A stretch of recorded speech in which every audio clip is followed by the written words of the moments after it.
I've always wanted to do this.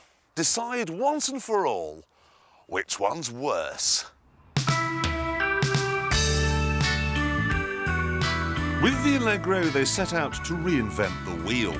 No, really, they did. Look, it's got a square steering wheel. And I'd love to have been at the meeting where they decided to do this, because somebody must have stood up and said, I know, let's fit a square steering wheel. And instead of throwing pens at him, everyone else must have gone, square? Good idea. Now, with the Marina, they set out to invent absolutely nothing at all. Look, it's got a round wheel. And I'd love to have been at the meeting where they decided to do this, because someone must have stood up and said, hey, let's put a round wheel in it. And everyone else, instead of saying, oh, come on, stop being so unimaginative, why can't we have a dodecahedron? They all went, round. Good idea. This was the point.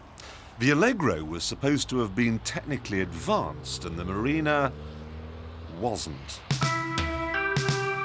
The Allegro was designed to take on the Alfa Sud and the Citroën GS. It was supposed to reflect the fact that we just joined the EEC. It was supposed to be European and chic, a sort of wheeled cappuccino.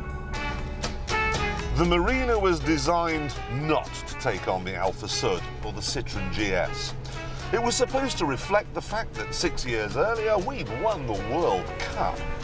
So thanks very much, but we don't want any of your nouvelle cuisine. We want steak and kidney pudding, thanks very much, and make sure it's cold and lumpy. They spent £21 million designing the Allegro, which, given the fact it was supposed to be technically advanced, wasn't quite enough. They spent £40 million designing the Marina, which, given the fact it was supposed to be hopeless, was obviously too much. There's no reason at all why anyone would have bought either of these cars when they were new, and even less reason for people to buy them today. But they do, you know. You come out of the house and you look at it and you go, that's a handsome car. I do, yeah. I think it's a lovely shape. No, it's not. It's an appalling shape. It's ghastly. It's wonderful. It's ghastly. It's utterly gorgeous. I call it challenging. Yeah. It's fast round corners the Marina doesn't do. No, but it's worth trying. Radial ply tyres, disc brakes, alternator. Hideously ugly body, nasty to drive, square suspension. steering wheel, unbelievably slow, couldn't get in the back.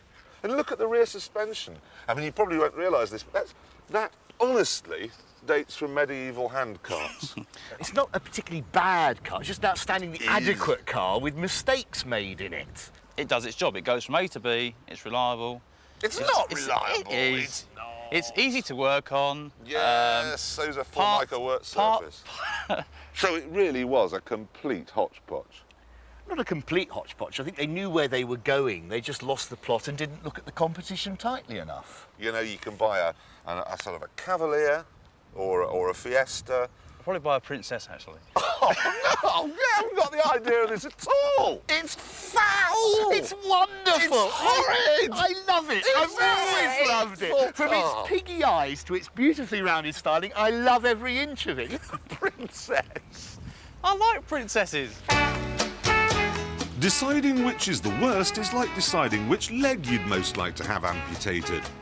I'd give the Marina 1 mark for having a good turning circle. And I'd give the Allegro 1 mark for having a comfy ride as you bounce over the curbs. Only then I'd give the Allegro 1 more mark for effort. I mean, at least they did try to be different.